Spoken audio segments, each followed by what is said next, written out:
Before the first meeting even begins, the building already seems to know who matters. You can feel it in the way certain elevators open almost instantly, while everyone else waits. You can see it in the doors that unlock before some people even slow down. You can hear it in the way assistants lower their voices when specific names move through the hallway.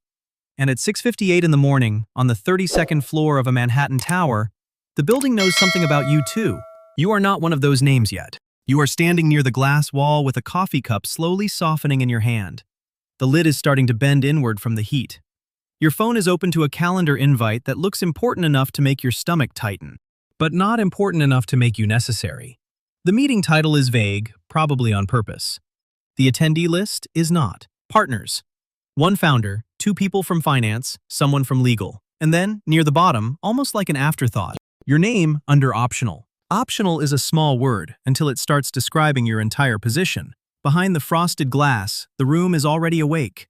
A laptop glows on the table.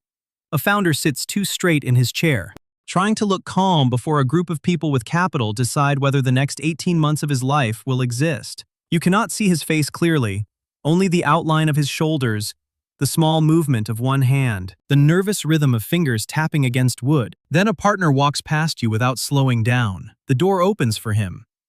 For 2 seconds, sound leaks into the hallway. Burn rate, ownership, timing. Then the door closes again and everything goes quiet. That is one of the first things venture capital teaches you. The future is almost never decided in public. It is not decided on stages. It is not decided on podcasts. It is not decided on launch days, press releases, or headlines that make everyone feel like the moment is already obvious. It is decided in rooms where some people speak, some people listen, and some people stand outside pretending they are not waiting to be noticed. This is not a story about getting rich in venture capital. This is a story about learning how power sounds before it ever says your name. Level 1. Intern. Survival at the edge of the machine. It is 11:46 p.m., and your apartment is small enough that the dining table, the desk, and the place where you fold laundry are all basically the same piece of furniture. Your laptop is open next to a takeout box that stopped being warm more than an hour ago. The rice has gone dry around the edges. There is a notebook beside it filled with company names written so quickly they barely look like company names anymore. Some are underlined. Some have question marks beside them. Some have stars you added at 2 in the morning because, for a second, they felt important. Half of them will probably be dead links in 6 months. But one of them, maybe, if you are lucky, if you see it before everyone else does, might become the reason someone at the firm finally remembers your name without checking Slack first. You do not really have an office yet. Not in the way people imagine when they hear venture capital. You have a badge that works on certain days. You have access to a few Slack channels you were allowed to see. You have a calendar full of meetings where you are included only when someone forgets to remove you.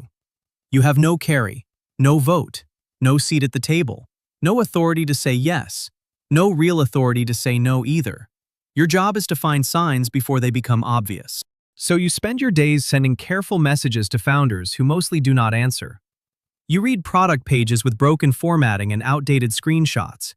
You check hiring posts to see who is quietly building a team before they announce anything. You scan small technical forums, demo videos with 312 views, developer communities where the next serious company still looks like a side project with an ugly logo and a half-finished landing page. On weekends, you still open PitchBook. Nobody asked you to. There is no manager watching you. No one is tracking whether you logged in on Saturday night.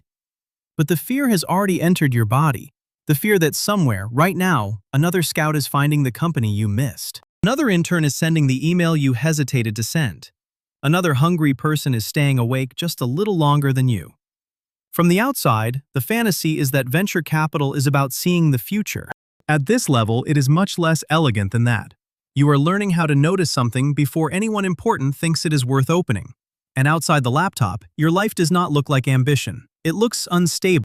Your parents ask why you did not take the safer job. Your friends from banking joke that you are doing rich people homework for free. Your partner listens to you explain carry for the 3rd time, then finally asks the only question that matters when rent is due. But how much are you actually making this month? And you do not have a clean answer. So you give the answer you have been giving yourself. You tell them it is temporary. You say access matters. You say proximity is valuable. You say if you stay close enough to the people who make decisions, eventually you will understand how those decisions are made. You say it out loud like you fully believe it. Some nights, you do. Some nights, you stare at your laptop screen and wonder if you are just standing near the machine while it runs without you. Then one night, you find something. A tiny infrastructure company buried inside a technical community nobody at the firm reads. The website is plain. The founder has no polished headshot. The product looks boring in exactly the way serious products often look boring before money discovers them. There is no hype around it, no thread going viral, no founder posting about changing the world. Just a quiet tool solving a specific problem for people who seem unusually loyal. You write a short note, not a memo. You are not senior enough for memos yet. Just a few paragraphs, a link, a reason it might matter. One sentence explaining why the timing feels different. You send it. Nothing happens. One day passes, then two, then three. By Wednesday morning, you are standing near the office kitchen, pretending to refill a water bottle you already filled, when your phone lights up. A partner has forwarded the company into an internal thread. Same company, same angle, same reason it might matter. Your name is not in the chain. For a second, your chest tightens in a way you do not know how to explain, because this is the first proof that your eyes might actually work. And at the exact same time, it is the first proof that seeing something does not mean owning it. That is the real survival stage of venture capital. Not just the low pay, not just the long hours, not even the rejection from founders who leave you unread. It is learning to stay hungry after the machine uses your signal without using your name. And when your name finally does show up in an email, when someone finally says, "Bring this person into the process," you will think you have crossed the line from outside to inside. But inside this business, being in the room is only the beginning. It does not mean you get to decide what happens there. Level 2. Analyst. Stability, but still invisible. It is 8:12 a.m. in San Francisco, and the office is too bright for how little sleep you got. The windows run from floor to ceiling. Morning light pours across the desks in a way that makes everything look more organized than it feels. The desks are clean, almost too clean, like the whole place is less an office and more a showroom for discipline. Your badge is still new. The plastic is stiff. Every time you swipe into the building, the edge presses into your fingers, a small physical reminder that access and belonging are not the same thing. You have a title now, analyst. You have a company email. You have a real desk near the window. You have a monitor large enough to keep Slack, your calendar, 3 browser windows, and a half-finished market map open at the same time. You have meetings on your calendar with serious names attached to them, but most of the invites exist for one reason: listen in. So you listen. You listen while partners talk about timing. You listen while founders explain why this is the exact moment their market breaks open. You listen while someone says the category is too early. Someone else says it is already too crowded. And everyone in the room acts like the difference should be obvious. Your job is not to be obvious yet. Your job is to read, filter, compare, and compress. You take messy companies and turn them into clean notes. You take 40-minute founder calls and reduce them to 5 points someone senior can scan between meetings. You rank signals. You build lists. You update CRM fields. You write the first version of a memo that will later sound smoother, sharper, and more convincing when spoken by someone with more power. And slowly, the language starts to enter your body. Burn multiple. Retention curve. Founder market fit. Ownership target. Pro rata. Reserve strategy. At first, these words feel like a foreign language spoken by people who have already decided you are behind. Then, after enough mornings, enough calls, enough nights staring at the same spreadsheet until the numbers stop looking like numbers, the language becomes normal. You start hearing what is not being said. You notice when a founder answers too quickly. You notice when growth is real but too expensive. You notice when a beautiful deck is hiding an ugly business. That is the first real reversal. You thought this job was about finding great companies, but at this level, you are really learning why great-looking companies still die. They die because customers like the product, but not enough to make it a priority. They die because the founder is brilliant in a demo and chaotic when execution gets boring. They die because the market is real, but the timing is wrong by 3 years.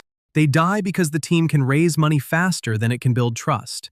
They die because everyone around the table wants to believe the story, and nobody wants to be the first person to point out the hole in it. You start seeing those holes, and for a while, that feels like progress. But outside the office, your life still looks smaller than the job sounds. You tell people you work in venture capital, and they react like you have entered some secret financial class. They imagine rooftop dinners, private deals, wealth moving quietly through your hands. They do not see you standing in line at 9:34 p.m. for a rice bowl because you forgot to eat before the last call. They do not see your apartment, where the radiator clicks at night and the laundry basket sits 3 feet from your bed. They do not see you opening your laptop under the covers to fix one row in a market map that may never be opened again. You are closer to money than you have ever been, but not much of it belongs to you. You are closer to decisions than you have ever been, but the decisions still pass above your head.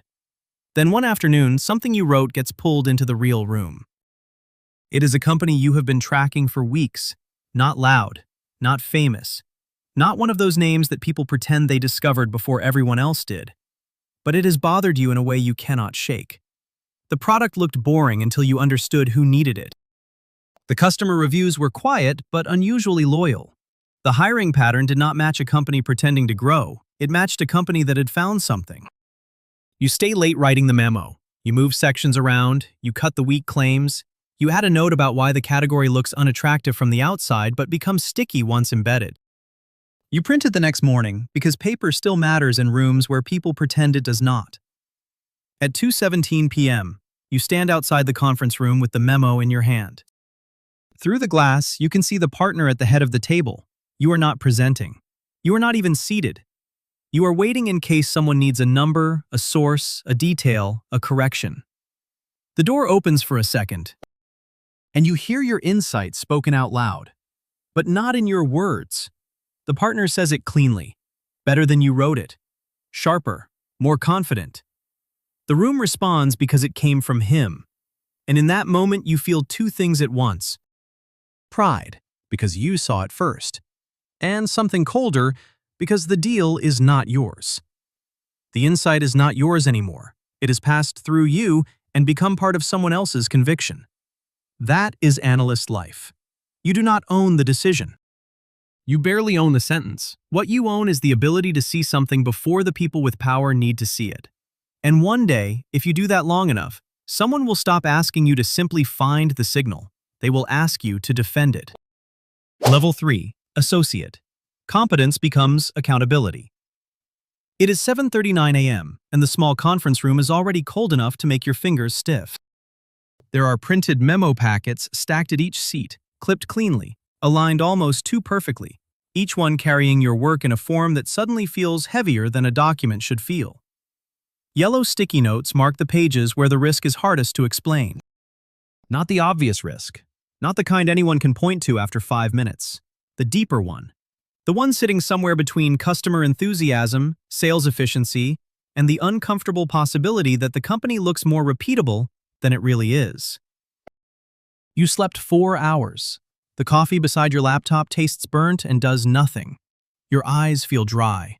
Your collar feels tighter than it did when you left your apartment, but your hands still know what to do. You open the model. You check the tab with customer cohort behavior. You check it again. You pretend the room is just another room, even though your body knows it is not. You are an associate now, and the work has changed. You do not just read deals anymore. You run them. You schedule the customer calls. You write the questions that sound polite until the founder realizes what you are really asking. You check references that were not handed to you. You compare the product story against the buying behavior. You build the model, break it apart, rebuild it, and then simplify it, because nobody wants to stare at the version that shows how uncertain everything really is. At first, this feels like competence. You can feel yourself getting better. You know which claims need evidence. You know which metrics look too clean. You know when a founder is selling you a market and when they are describing a customer pain they have actually lived inside. You know the difference between urgency and theater. You know when a company is early because the world is not ready, and when it is early because the company is not ready. And that is when the job becomes more dangerous. Because the better you get, the harder it becomes to hide behind process. As an analyst, you could be wrong quietly. Your work moved through other people. Your name could disappear into the room. As an associate, your judgment starts leaving fingerprints. If you push a deal and it fails, people remember who pushed.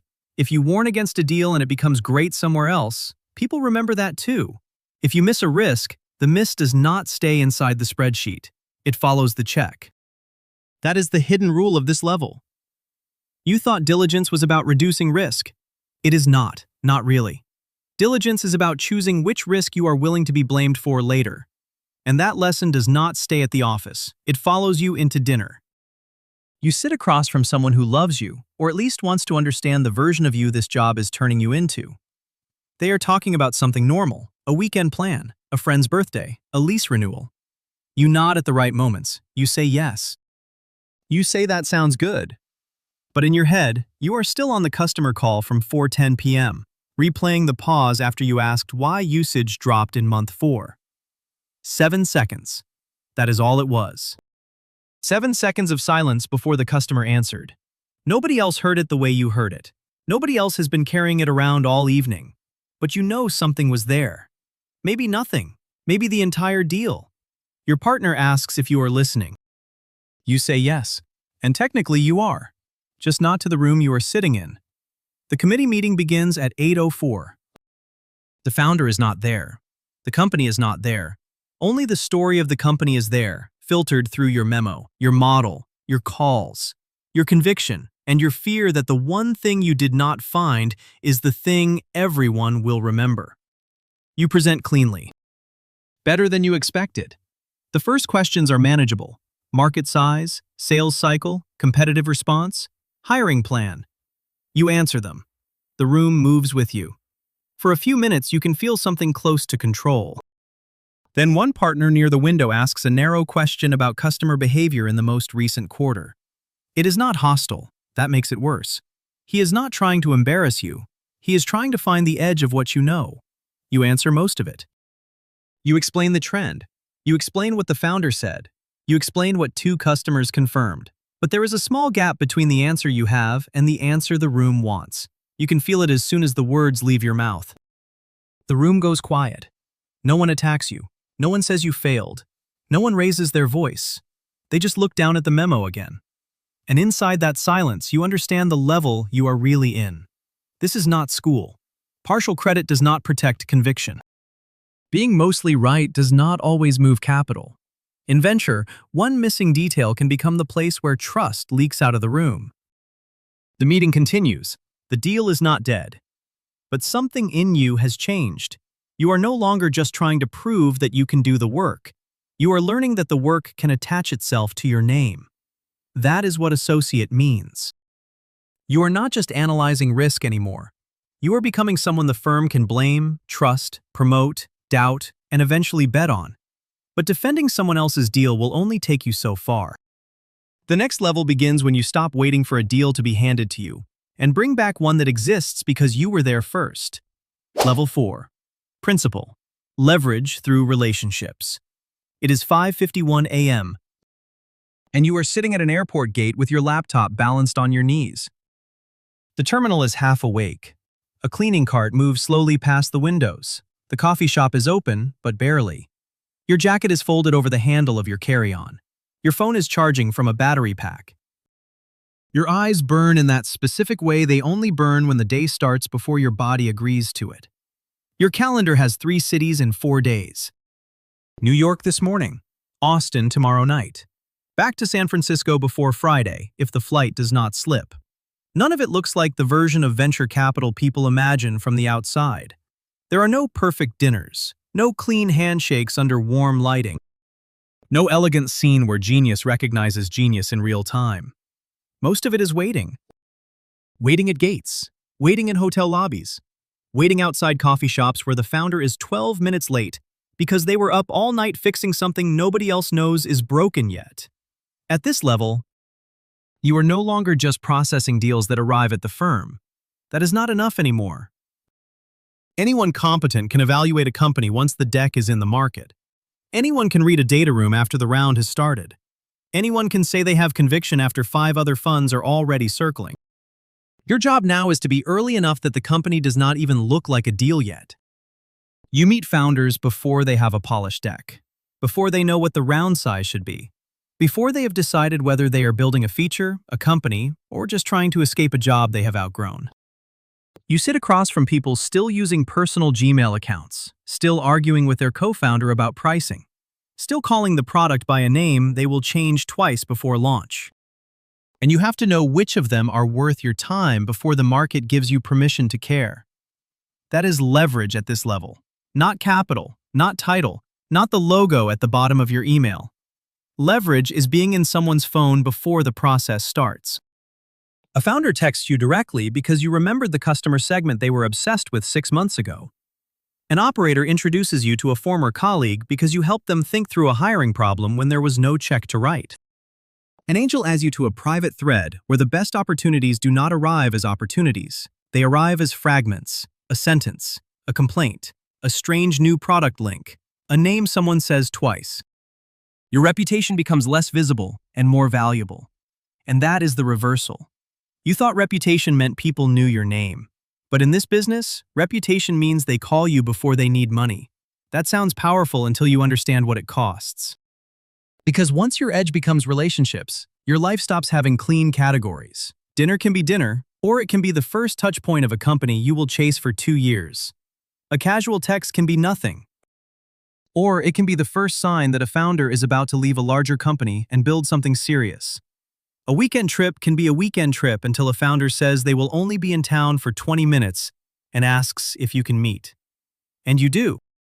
You move the flight. You cancel the reservation. You tell yourself this is the stretch of your career where sacrifice compounds. You tell yourself that later, when you have a real seat at the table, you will take back your time. But your body starts learning the truth before your calendar does. Your stomach tightens when the phone lights up. Your jaw locks when a founder says, "Can I ask you something off the record?" You wake up before alarms because some part of you is still tracking conversations that have not become deals yet. Then, at 1:43 a.m., the call comes. It is a founder you have been close to for 9 months. Not officially. There is no signed term sheet, no allocation, no investment committee memo. Just breakfasts, product calls, a few late-night strategy notes, and a quiet belief that if the company ever raises, you might be the first serious money in. But this call is not about fundraising. The founder's voice is low, controlled. Too controlled. The company has 6 weeks of runway left. A large customer has delayed payment. The co-founder wants out. The team does not know how close the edge is. The founder says they are not ready to tell the market because once the market knows, the company may not survive long enough to raise. You sit up in bed before you realize you have moved. The room is dark. Your phone is hot against your face. You can hear your own breathing between their sentences. This is the moment leverage changes shape. If you help, you may earn the right to lead the next round. If you push too hard, you become the investor who saw weakness and turned it into ownership. If you step back, another firm may step in. If you step in, the problem becomes partly yours. That is the level you have entered. You are no longer just hunting for deals. You are being invited into the private moment before a company admits it is in trouble. And once founders begin calling you from the edge, you are not just close to opportunity anymore. You are close to consequence. Level 5. Partner. Scale means other people's problems become yours. It is 10:18 p.m. and the kitchen light is only half on. There is a plate on the table that was supposed to be dinner. The food has gone still. The fork is resting exactly where you left it 27 minutes ago. Your phone is face down on the wood, but it keeps vibrating anyway. Small movements against the table like something trying not to be noticed. Across from you, the person who shares your life no longer asks if you have to take it. They already know. When a founder calls this late, you answer. That is the part nobody tells you about becoming partner. From the outside, it looks like arrival. Your name is finally attached to decisions. You can lead deals. You can sit on boards. You can sponsor investments without asking permission from every person in the building. You have carry large enough that the numbers on paper no longer feel completely theoretical. One good outcome could change the shape of your life. But the daily feeling of it is not freedom, not really. It feels more like being on call for other people's emergencies. One founder wants to remove a co-founder without destroying the company culture. Another CEO needs a bridge round but does not want employees to know how tight the cash position has become. A board member is losing patience. A head of sales is leaving at the worst possible time. A product launch is late. One company is growing so fast the internal system is cracking. Another company is growing too slowly. And everyone around the table is still using optimistic language because nobody wants to be the first person to admit the story has changed. Your calendar is full, but the real job happens between the calendar blocks. The 5-minute call before the board meeting.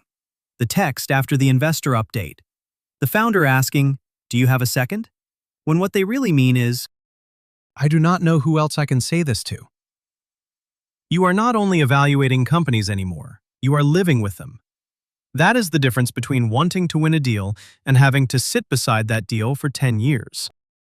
Earlier in your career, the question felt cleaner. Is this company worth investing in? Is the market large enough? Is the founder strong enough? Is the valuation reasonable enough to make the risk make sense? Now the question is more personal. Can you live with this person under pressure? Can you trust them when payroll is close? When the board is divided? When the product fails in front of customers? When the company has to choose between telling the full truth and telling the survivable version of it? That is the reversal at partner level. You thought power meant saying yes. But many days, power is knowing when not to rescue someone, when to stop extending belief, when to let a company face the reality everyone has been negotiating around, when to allow failure without letting that failure contaminate everything around it. And that is where the emotional bill changes. The stress is no longer only yours, but your nervous system treats it like it is. You are not the CEO, but you remember the tremor in their voice when they say things are fine.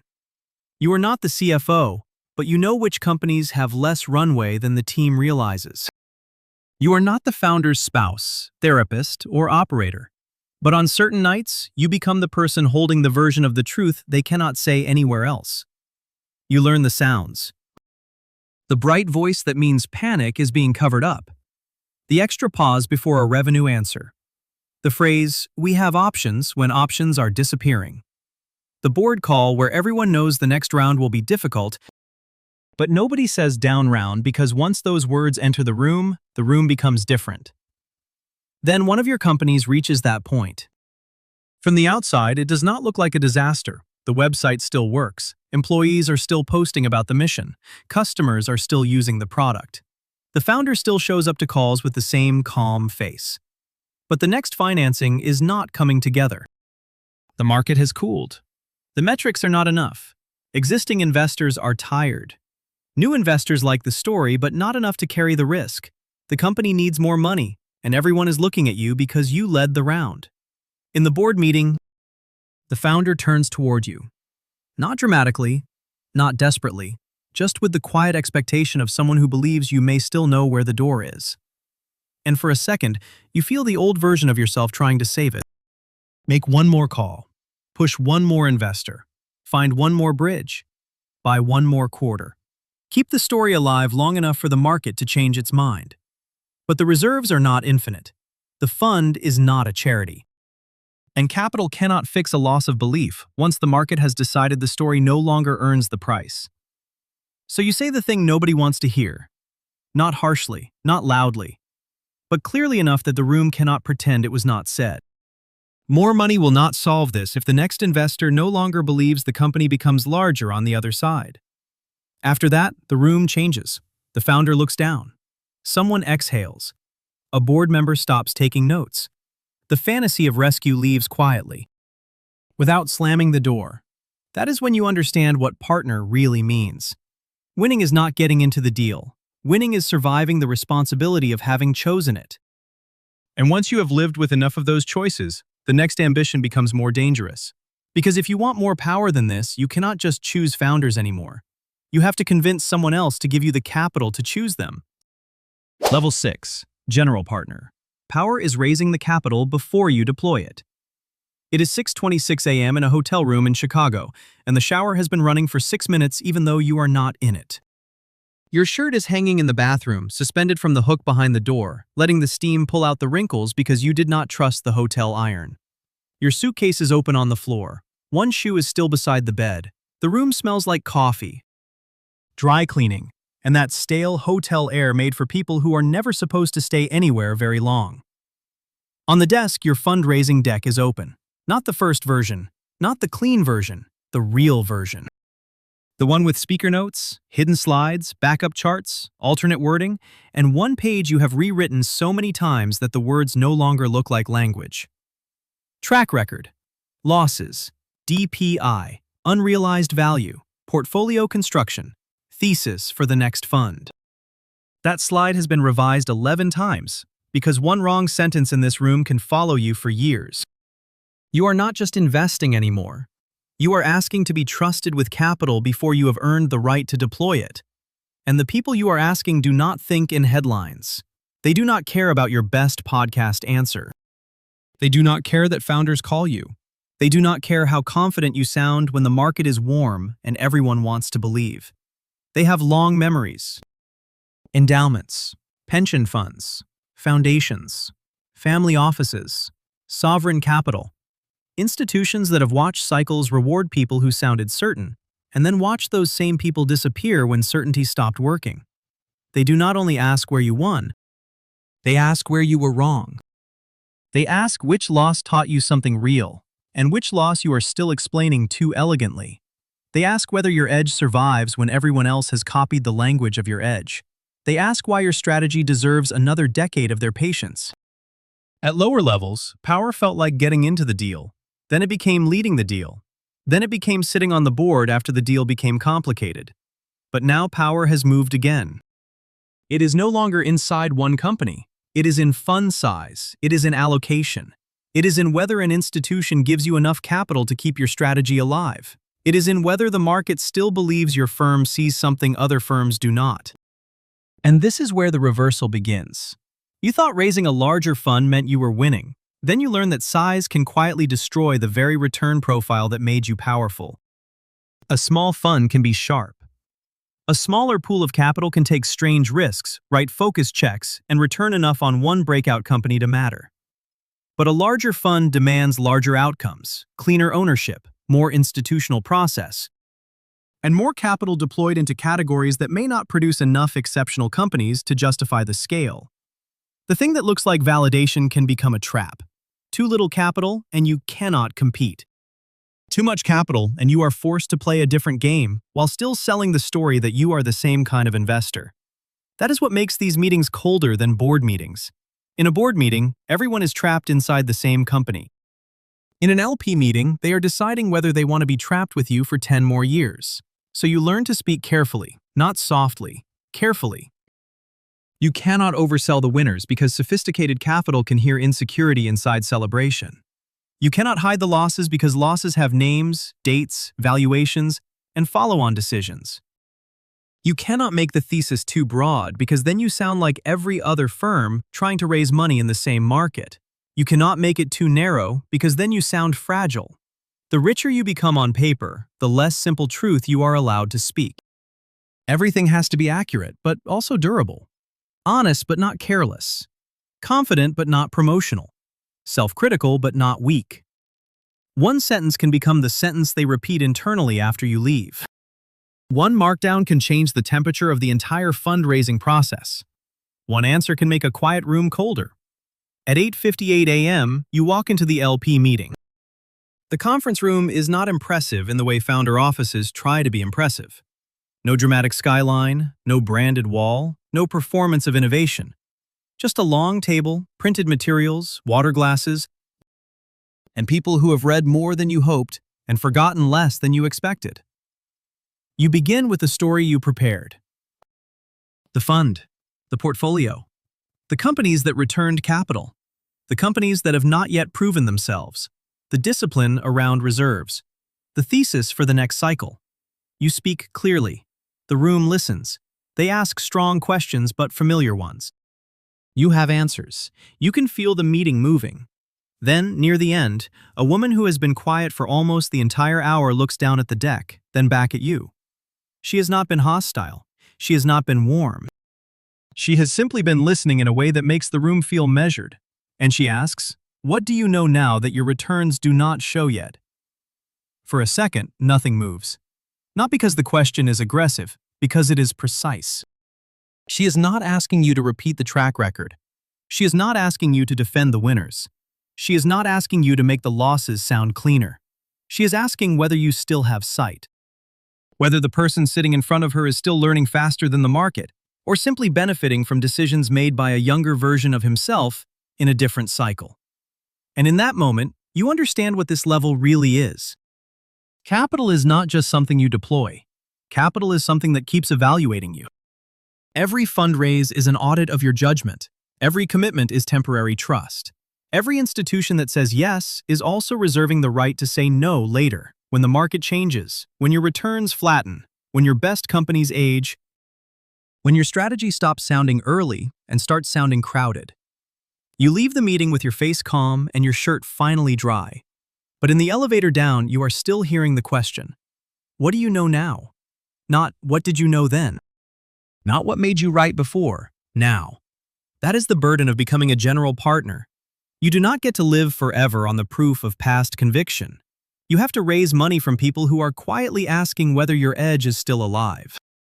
And once you have the fund, the reputation, the track record, and the authority to allocate capital, the game changes again. The problem is no longer how to win. The problem is how not to lose the right to keep playing. Level 7.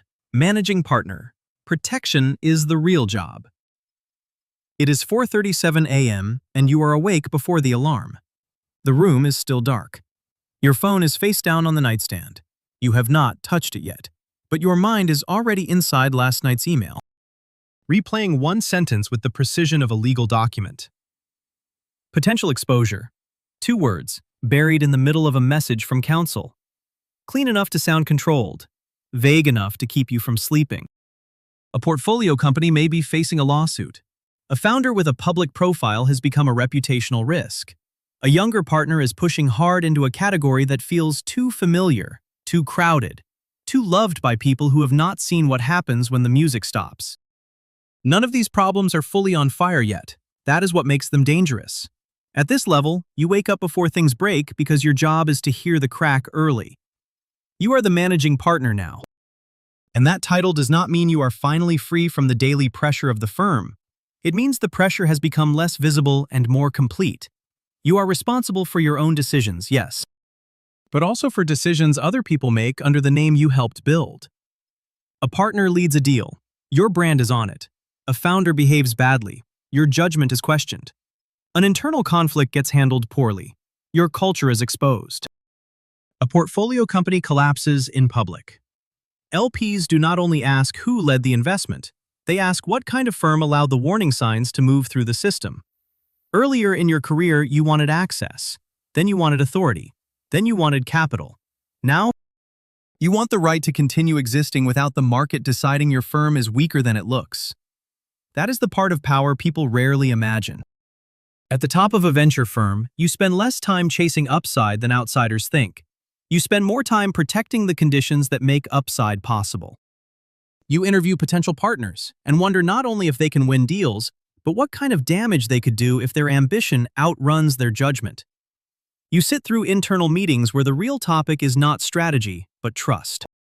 You decide which companies deserve reserve capital and which founders have exhausted the firm's belief. You talk to lawyers before anyone else knows there is a problem. You review language for LP updates that must be honest without creating unnecessary panic.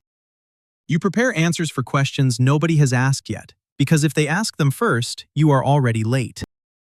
And this is where the reversal becomes unavoidable. You thought rising higher would give you more freedom, but the higher you rise, the more freedom turns into the obligation to protect what other people are building under your name. The emotional cost is not dramatic at first, it is subtle. You start trusting people more slowly. Not because you have become cruel, because you have learned how many motives can hide behind professional warmth. A compliment can be positioning. A friendly call can be diligence on your weakness. A dinner invitation can be a request for access with better lighting. Someone saying they just wanted to catch up may really be asking whether your newest fund is struggling, whether a partner is leaving, whether your best company is weaker than the market thinks. You become careful with small things, the pause before answering, the phrase you do not repeat, the email you do not forward, the meeting you take without an assistant in the room. The silence you keep because speaking too early would turn a contained problem into a public one. Then the contained problem becomes real. One of your portfolio companies is not failing because of product. Customers still want it. Revenues still exist. The market is not the issue. The problem is governance. The board has lost trust in the founder.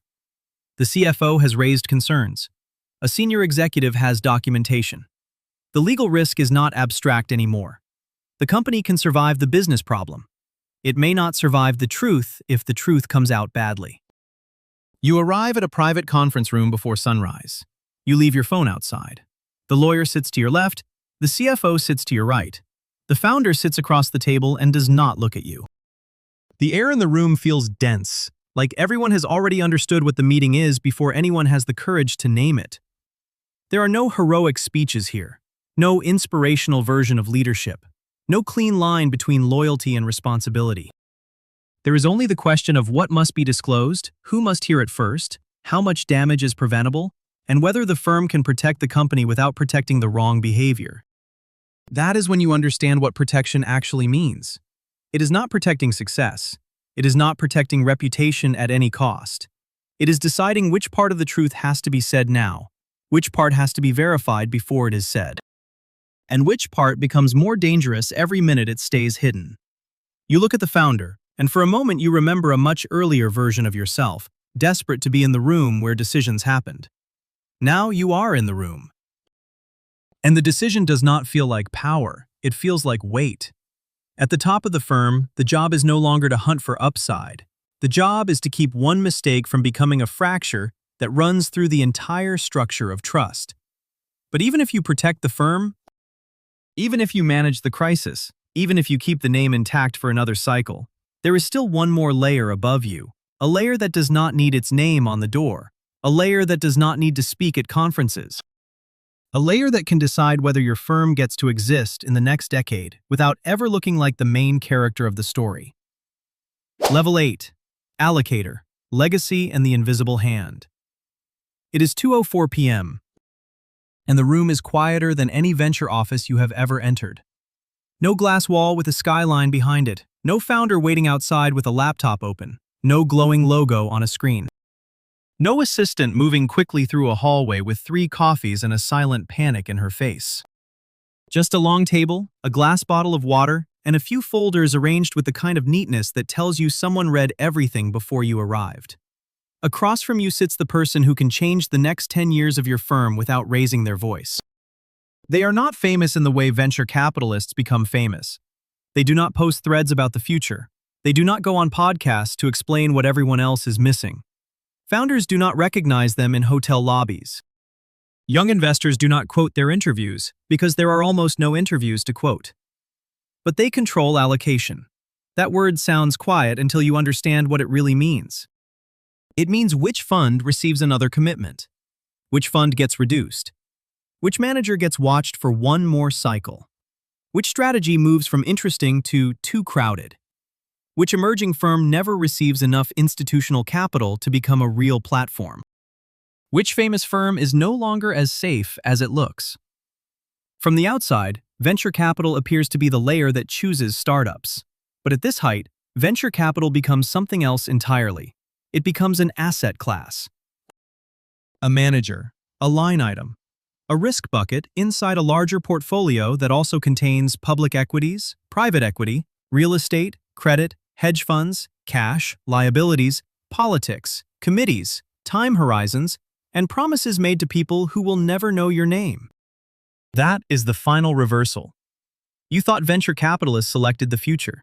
Then you discover someone else selects which venture capitalists are allowed to try. And this kind of power does not need to look powerful. That is what makes it colder. A partner can walk into a founder meeting with a brand name and a checkbook. A general partner can walk into an LP meeting with track record, confidence, and a decade of outcomes behind him. But an allocator can sit still, listen, and move nothing on their face while an entire firm tries to prove that its judgment still deserves oxygen. They do not need to win the room with charisma. They are the room. They are responsible to an institution older than most funds, larger than most personalities, and more patient than any founder's story. If they are right, someone else becomes the genius. The VC gets praised, the founder gets profiled. The company becomes the symbol of the era. If they are wrong, the institution remembers, not emotionally, institutionally. In meeting notes, in committee records, in allocation history. In the quiet file that says this manager was overexposed, this thesis aged poorly, this commitment was made too early, this reduction came too late. That is the loneliness of invisible power. You can influence billions without ever being called a visionary. You can decide who gets the capital to build the future and still be unknown to almost everyone inside that future. You can create the conditions for an industry to exist and watch the people downstream become the faces of it. Then comes the moment. The fundraising meeting has lasted 52 minutes. The GP has answered well. Not perfectly, but well. The deck was strong. The track record was real. The strategy was coherent. The team sounded prepared. Nothing collapsed. No one embarrassed themselves. No dramatic mistake entered the room. And still, the allocator is silent. 1 second. 2. 3. 4. 5. 6. 7. No one moves. Then they say it softly. We are going to pass this cycle. That is all. No performance, no punishment. No visible pleasure in the decision. Just one sentence, delivered with the calm of someone who has said yes and no to so many managers that neither word feels dramatic anymore. But outside that room, the sentence will travel. It will shrink the fund target. It will weaken a partner's internal position. It will make another LP hesitate. It will delay hiring. It will narrow the reserve pool. It may cause a strategy to be questioned, a junior investor to leave, a founder to take a meeting with a different firm, a company to receive a smaller check or no check at all. And none of those people will know this room existed. They will call it market conditions. They will call it timing. They will call it fundraising pressure, allocation constraints, portfolio construction, cycle discipline. But the truth is simpler and harder to see. Someone with capital decided the people who allocate capital no longer deserved as much of it. That is the final level of venture capital, not the person who writes the check into the startup, the person who decides who gets the money to write checks at all. And once you understand that, you cannot look at the first deck the same way again. Because the young analyst opening it before sunrise thinks he is studying a company. He is not wrong. He just does not know yet that the company is only the visible surface of something much deeper. It is 7:04 a.m. and the office is almost empty. Somewhere near the window, a young analyst opens a new pitch deck while the coffee beside him is still hot enough to leave steam on the plastic lid. Slack has not started shouting yet. The calendar has not fully closed around the day. For a few minutes, the screen is the whole world. A small company appears on it, a simple product, a few charts, a founder trying to explain why the market is about to shift before the market knows it is shifting. At the beginning, this looks like the start of a career. A young person reading a deck, a possible deal, a quiet morning before the firm wakes up. But after you have climbed through the system, the image means something else. The founder thinks he is pitching the investor thinks he is choosing the founder. The partner thinks he is shaping the future. The general partner thinks he is allocating capital. The allocator thinks she is managing risk for an institution. And behind the allocator is something even larger, a university. A pension system, a foundation, a board, a committee, a pool of obligations with a memory longer than any individual ambition inside it. No one is truly at the final level. Every room is only the front door to another room. That is what venture capital becomes when you see it from the inside. Not a clean ladder of power, but a chain of people choosing one another, each layer believing it controls the outcome until it meets the layer above it. And years later, when a new analyst opens the desk before sunrise, he thinks he's studying a company. He doesn't know yet that the company is only the surface. The real deal is always the room behind the room.